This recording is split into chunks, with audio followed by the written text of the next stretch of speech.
Bonjour, nous arrivons presque à la moitié du carême. Ce prochain dimanche, ce sera le 3e dimanche de carême. Alors si tu te rappelles notre cheminement, il y a 15 jours, nous avons entendu Jésus tenté par le diable dans le désert. Jésus qui résiste aux tentations en s'appuyant sur la parole de Dieu, en citant la Bible. La semaine dernière, 3 disciples étaient témoins de la transfiguration de Jésus. Jésus enveloppé de la gloire de Dieu et accompagné de Moïse et Élie. Et surtout, cette voix qui sortait de la nuée, cette voix qui disait « Celui-ci est mon fils, celui que j'ai choisi, écoutez-le ».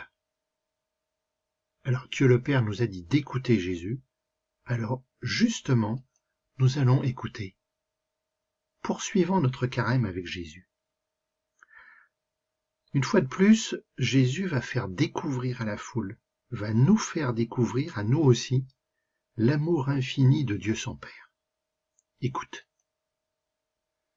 Un jour, des gens rapportèrent à Jésus l'affaire des Galiléens que Pilate avait fait massacrer, mêlant leur sang à celui des sacrifices qu'ils offraient. Jésus leur répondit, « Pensez-vous que ces Galiléens étaient de plus grands pécheurs que tous les autres Galiléens pour avoir subi un tel sort ? Eh bien, je vous le dis, pas du tout. Mais si vous ne vous convertissez pas, vous périrez tous de même. » Et ces 18 personnes tuées par la chute de la tour de Siloé, pensez-vous qu'elles étaient plus coupables que tous les autres habitants de Jérusalem ? Eh bien, je vous le dis, pas du tout. Mais si vous ne vous convertissez pas, vous périrez tous de même. Alors pour une fois, ce ne sont pas les disciples qui questionnent, ce ne sont pas les opposants de Jésus qui cherchent à le coincer, ce n'est pas non plus la foule qui est venue l'écouter. Non, ce sont des gens qui surgissent, qui ont peut-être interrompu l'enseignement de Jésus, des gens qui ont une question urgente à poser. Et cette question, tu as entendu, c'est pourquoi des gens, des Galiléens, ont-ils été massacrés par les Romains? C'est une question très d'actualité, non? Quand on entend parler de violence, c'est une question qu'on se pose souvent. Mais Dieu, pourquoi laisses-tu faire tout cela? Mais Dieu, tu es où? Alors la réponse de Jésus peut étonner. Pas de prise d'opposition vis-à-vis de la violence, vis-à-vis des Romains. Mais une question qui a l'air à côté de la plaque. Ces personnes mortes étaient-elles de grands pécheurs? En fait, une question qui était très d'actualité à l'époque. On pensait que si quelqu'un avait un malheur, si quelqu'un mourait de mort violente, c'est que Dieu le punissait pour les péchés qu'il avait faits. Et même parfois, on pensait que les enfants pouvaient subir ce type de punition à cause des fautes, des péchés de leurs parents. Et ça, parfois, c'est un petit peu quelque chose qu'on a dans la tête. Quand il y a quelque chose qui va pas dans notre vie, qui tourne mal, on dit mais qu'est-ce que j'ai fait au bon Dieu? Jésus va démolir cette façon de voir Dieu son Père. Et pour combattre ces fausses idées, il prend une autre situation. Cette fois, des personnes qui sont mortes dans une catastrophe, dans un accident. Là aussi, la question, est-ce à cause de leur péché? Eh bien, 2 fois, Jésus dit, pas du tout. Dieu n'est pas celui qui punit. Par contre, Jésus déplace encore le problème. Dieu ne punit pas par la violence, par la souffrance, ok. Mais cela ne doit pas nous empêcher de nous convertir, c'est-à-dire de reconnaître nos fautes. Et c'est d'ailleurs bien le sens de notre démarche de carême en ce moment. Sans conversion, sans reconnaissance, je reste enfermé dans mon péché. Je me coupe de ma relation avec Dieu. Je me coupe aussi de ma relation avec ceux que j'ai baissés. Eh bien, me dit Jésus, ça, c'est perdre la vie d'enfant de Dieu.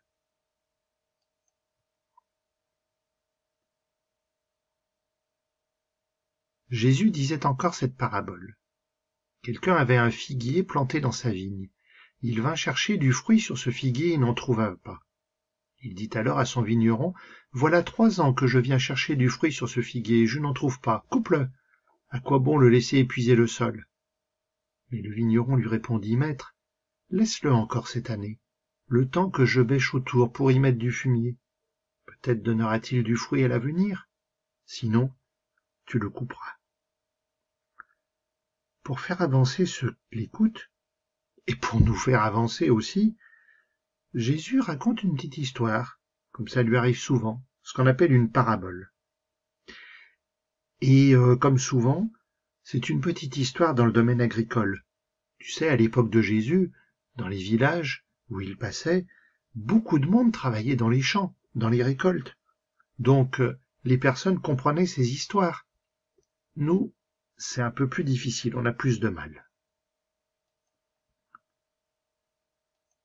Le figuier, la vigne, alors ça a dû tinter aux oreilles de ceux qui écoutaient. Ces 2 plantes sont souvent nommées dans la Bible. Et les gens de l'époque connaissaient bien mieux la Bible que nous. Nous, ça nous dit pas grand-chose. Dans la Bible, dans l'Ancien Testament, mais aussi, Jésus va reprendre cette image, la vigne, c'est le symbole du peuple hébreu. Avec Jésus, la vigne devient le symbole de ceux qui se mettent en chemin avec lui, de ceux qui croient en Dieu. Le figuier, c'est un petit arbre qui a l'originalité par rapport à d'autres de pouvoir donner plusieurs récoltes de fruits dans l'année. Donc un arbre qui est très productif. Dans la Bible, le figuier, c'est le symbole de ceux qui écoutent la parole de Dieu, de ceux qui la mettent en pratique dans leur vie. On dit souvent l'expression, t'as entendu, porter du fruit. Alors, on a entendu parler de gens qui avaient été tués par les Romains, de gens qui étaient morts dans une catastrophe, écrasés dans une tour, et maintenant, il est encore question de mort violente, mais de la mort violente cette fois du figuier. Le propriétaire est fâché d'avoir un arbre qui donne rien. Mais il y a celui qui travaille dans la vigne, le vigneron. Lui, il est plein d'espoir. Avec un peu de soin, en bichonnant un peu, il pense que le figuier donnera du fruit. Ouais. Alors, qu'est-ce qu'on peut bien comprendre dans cette histoire? Tu sais, les spécialistes de la Bible, les spécialistes des évangiles, nous donnent plusieurs façons de comprendre. Moi, je te donne la mienne. Tu en feras ce que tu veux. Pour moi, le maître du figuier et de la vigne, c'est Dieu. Dieu, il a tout créé. Il nous a créés à son image. Il nous a créés pour que nous portions du fruit, c'est-à-dire que nous semions son amour dans le monde. Nous sommes aimés de Dieu, tu le sais, tu es aimé, je suis aimé. Mais je fais des péchés. Et quand je fais des péchés, je m'éloigne de Dieu. Je ne porte plus de fruits. Heureusement, il y a le vigneron. Pour moi, le vigneron, c'est Jésus. Dieu nous aime tellement qu'il a envoyé Jésus son Fils pour nous bichonner, pour prendre soin de nous, pour nous aider à porter du fruit. Alors, on se laisse soigner par Jésus? Dacodac? Seigneur, merci pour ta confiance, merci pour ta patience, merci pour ta persévérance, merci pour tous les bons soins que tu me donnes.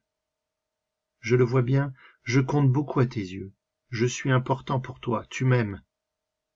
Alors, aide-moi à te ressembler. Quand je marche vers les autres, remplis mon cœur d'amour, de patience, de confiance. Amen.